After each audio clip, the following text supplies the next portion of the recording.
हो जाएगी एक। E को पहला कक्षक, L को दूसरा, M को तीसरा और N को चौथा। ठीक, 1 2 3 4 5 इलेक्ट्रॉन। L में कितना इलेक्ट्रॉन? 8 इलेक्ट्रॉन। M में कितना? 18 और N में 32।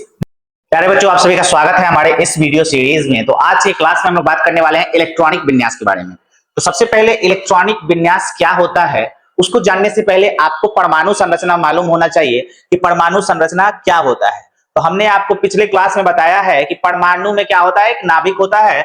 जैसे कि यहाँ पे आप लोग देख रहे हो, परमाणु में एक नाभिक है और इस नाभिक में प्रोटॉन और न्यूट्रॉन होता है। प्रोटॉन और न्यूट्रॉन होता है। इसके अलावा इस नाभिक के चारों ओर जो वृत्ताकार पथ होता है, उस वृत्ताकार पथ पे इलेक्ट्रॉन चक्कर लगाता है। इलेक्ट्रॉन क्या करता है? तो नाभिक के चारों ओर एक निश्चित वृत्ताकार पथ पे घूमता है। तो अब देखिए, हम लोग का टॉपिक है इलेक्ट्रॉनिक विन्यास। ठीक है, तो आप लोग एक बार परमाणु का संरचना देख सकते हैं। कुछ इस प्रकार से होता है, फिगर में भी आप लोग देख रहे हैं।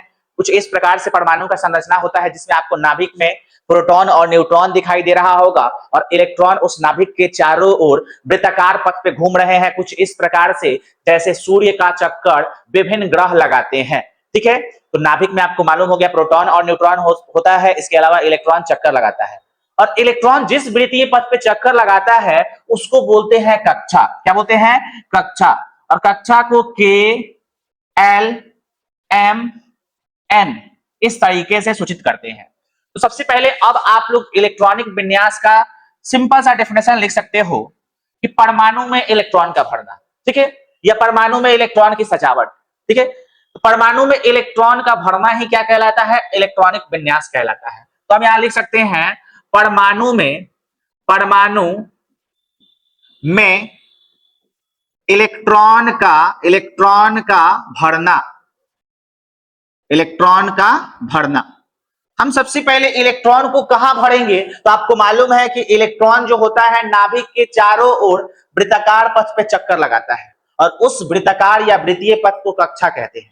तो सबसे पहले हम इलेक्ट्रॉन को कक्षा में भरेंगे। ठीक है, तो हम यहाँ पे पहले नंबर पॉइंट में पढ़ेंगे कक्षा में इलेक्ट्रॉन का भरना। क्या? कक्षा में इलेक्ट्रॉन का भरना।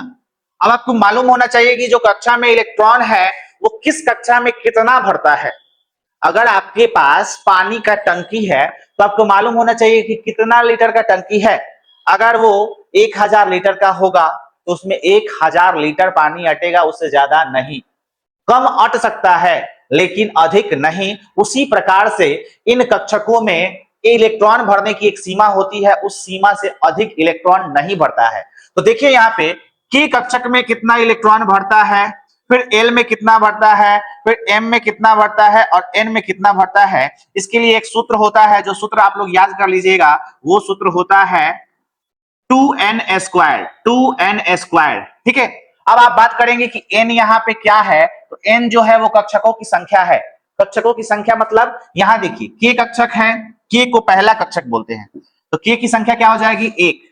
k को पहला कक्षक, l को दूसरा, m को तीसरा और n को चौथा। ठीक है, आगे भी कक्षक होता है लेकिन अभी हम लोग इतना तक देखेंगे। ठीक है, तो यहाँ पे देखिए सूत्र अगर लगाएं तो 2 और n के जगह k के पास क्या रखेंगे? 1। तो 1 का स्क्वायर हो जाएगा। ठीक है, जब इसका मान निकालेंगे तो 1 का स्क्वायर 1 और 2 में गुना करेंगे तो 2।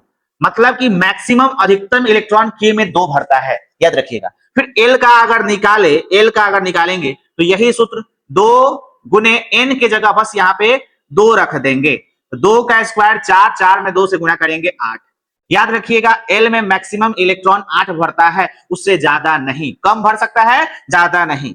इसके बाद आएंगे M के लिए। तो M है तीसरा कक्षक। यहां सूत्र लगाएंगे 2 गुने 3 का स्क्वायर।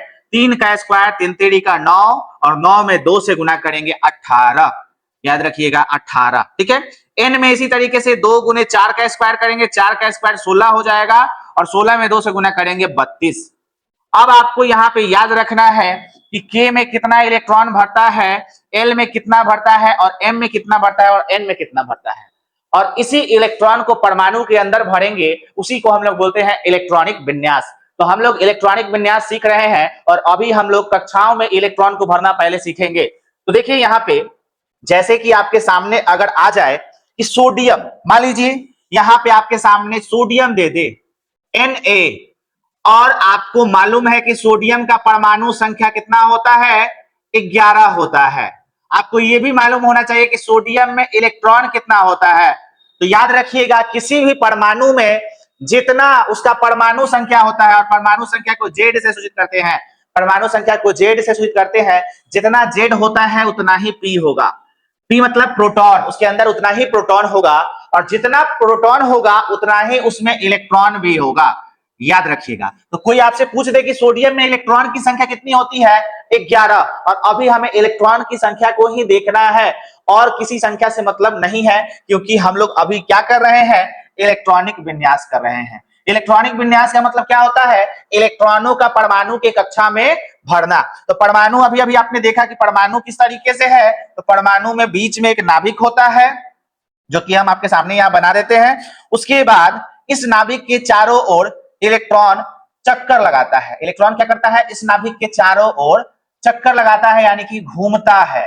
ठीक है, तो घूमता है इसके चारों ओर। तो कितना कक्षा होगा वो डिपेंड करेगा इलेक्ट्रॉन की संख्या पर। तो पहला होता है के, पहला क्या होता है, तो आप लोग लिखिए साथ में, के एल एम। आगे भी होता है, एन भी होता है, लेकिन यहां पे जब इलेक्ट्रॉन 11 है, 11 इलेक्ट्रॉन है, तो मान लो कि इलेक्ट्रॉन हम कुछ इस प्रकार से देते हैं। आपको समझाने के लिए इलेक्ट्रॉन हम क्या करते हैं, यहां पे बनाते हैं एक, चलिए इसी को हम लोग मान लेते हैं, ये इलेक्ट्रॉन हो गया, ढेर सारा इलेक्ट्रॉन। कितना इलेक्ट्रॉन है, 11 इलेक्ट्रॉन है। अब इन इलेक्ट्रॉनों को उठाकर हम क्या करेंगे, परमाणु में भरेंगे। क्या करेंगे, परमाणु के अंदर भरेंगे। इसी भरने को कहते हैं इलेक्ट्रॉनिक विन्यास। तो हम अभी आपको कक्षा में भर के दिखाते हैं। तो यहाँ पे देखिए, छोटा कर लेते हैं, हम इसको छोटा कर लेते हैं।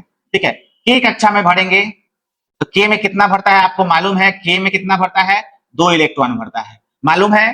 ठीक है, उसके बाद एल में कितना भरता है, तो ये भी आपको मालूम होना चाहिए कि एल में कितना इलेक्ट्रॉन भरता है, तो 8 भरता है। तो के में भर चुका है, अब हम एल में भरना स्टार्ट कर रहे हैं। 1, ठीक है, 2, 3, 4,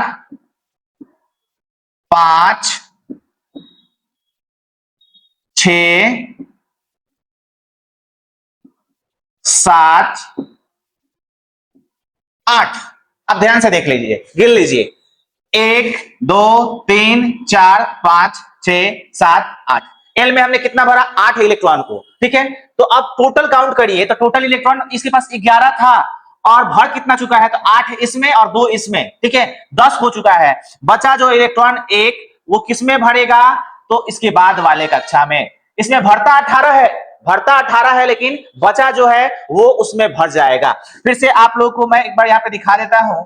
याद रखिएगा, के में 2 इलेक्ट्रॉन, के में कितना इलेक्ट्रॉन, 2 इलेक्ट्रॉन। एल में कितना इलेक्ट्रॉन, 8 इलेक्ट्रॉन। एम में कितना, 18, और एन में 32। मैक्सिमम इलेक्ट्रॉन इतना भरता है, और इसी भरने को कहते हैं इलेक्ट्रॉनिक विन्यास। तो सोडियम का अगर लिखना चाहे, तो सोडियम का अगर हम इस तरीके से ना करके, तो संरचना हो गया, हम इसका भरेंगे तो कक्षा का लिखेंगे के एल एम। ठीक है, एन। आगे देखिए, ये हो गया इलेक्ट्रॉनिक विन्यास, हम इसका करेंगे। तो के में कितना हो जाएगा, के में कितना भरता है, 2 इलेक्ट्रॉन, 2 भर दिए। ठीक है, एल में 8, 10 हो गया, बचा 1 जो कि इसमें भर देंगे। तो आप लोग यहाँ पे संरचना भी देख लिए, और यहाँ पे हम लोग इस तरीके से इसका कर भी दिए। ठीक है, तो हम इस संरचना को उठाकर छोटा करके यहां साइड में रख देते हैं। ठीक है, अब नेक्स्ट अगर हम ले ले क्लोरीन, क्या लेते हैं, क्लोरीन। तो क्लोरीन का उम्मीद करते हैं कि क्लोरीन का परमाणु संख्या आपको मालूम होगा, 17 होता है। कितना होता है, 17 होता है, और किसी परमाणु में जितना उसका परमाणु संख्या उतना ही प्रोटॉन और उतना ही इलेक्ट्रॉन। लेकिन हम यहाँ इलेक्ट्रॉनिक विन्यास कर रहे हैं, यानी कि इलेक्ट्रॉनों को कक्षा में भरना है, तो इलेक्ट्रॉन की संख्या से मतलब है 17 इलेक्ट्रॉन इसके पास है। 2 इलेक्ट्रॉन के में भर जाएगा, 2 के में, 8 एल में, 10 हो गया, जो बचा वो 7 इसमें भर जाएगा, किसमें, एम में। अगर हम इसका संरचना बनाना चाहें तो कुछ इसी प्रकार से बनेगा, सेम जैसे सोडियम का बना था वैसे ही, लेकिन यहाँ पे थोड़ा सा चेंज क्या हो जाएगा, यहाँ आखिरी कक्षा में और इलेक्ट्रॉन भरेगा, क्योंकि सोडियम के पास आखिरी कक्षा में 1 इलेक्ट्रॉन था, लेकिन इसके पास 7 है। तो हमने तो 1 इलेक्ट्रॉन पहले ही यहाँ पे रख दिया है, पहले ही यहाँ पे 1 इलेक्ट्रॉन रख चुके हैं। अब हमको 6 इलेक्ट्रॉन और भरना है। कितना, 6 इलेक्ट्रॉन और भरना है। तो 6 इलेक्ट्रॉन में देखिए, 1 के बाद 2, 2 के बाद 2 के बाद यहां देखिए 3, 3 के बाद 4, 4 के बाद 5, 5 के बाद 6, 6 के बाद 7, 7 इलेक्ट्रॉन आखिरी कक्षा में आपको दिखाई दे रहा होगा। तो इस तरीके से हम लोग क्या करते हैं, इलेक्ट्रॉनिक विन्यास करते हैं। ठीक है, ये हम आपको संरचना दर्शा रहे हैं कि आपको समझ में आए। अब मान लीजिए कि अगर आपको कोई दे दे एल्युमिनियम, एल्युमिनियम, एल्युमिनियम का कितना होता है, तो एल्युमिनियम का होता है 13, परमाणु संख्या 13, इसके पास 13 इलेक्ट्रॉन है, 13 इलेक्ट्रॉन है। 2 भरेगा के में, 8 भरेगा एल में, 10 हो गया और बचा कितना, 3 इलेक्ट्रॉन, बचा कितना, 3 इलेक्ट्रॉन। तो 3 इलेक्ट्रॉन को हम लोग क्या करेंगे, इस वाले में भर देंगे। ठीक है, इस वाले में भर देंगे। अगर संरचना बनाना चाहते हैं तो बना सकते हैं, नहीं तो ये हो गया हमारा क्या, इलेक्ट्रॉनिक विन्यास। सोडियम के बाद अगर मैग्नीशियम का अगर आ जाए, मैग्नीशियम का, तो मैग्नीशियम का परमाणु संख्या 12 होता है और इसका जब इलेक्ट्रॉनिक विन्यास करेंगे तो 2 के में, एल में 8, 10 हो गया, बचा कितना, 2, 10 के बाद 2 ही इलेक्ट्रॉन बचा है तो 2 इसमें भर देंगे। ठीक है, इस तरीके से हम लोग 1 से लेकर 18 तक कर सकते हैं। 1 से 18 तक इसलिए कह रहे हैं कि 18 के बाद वाले में थोड़ा सा आपको लगेगा कि गलती हो रहा है।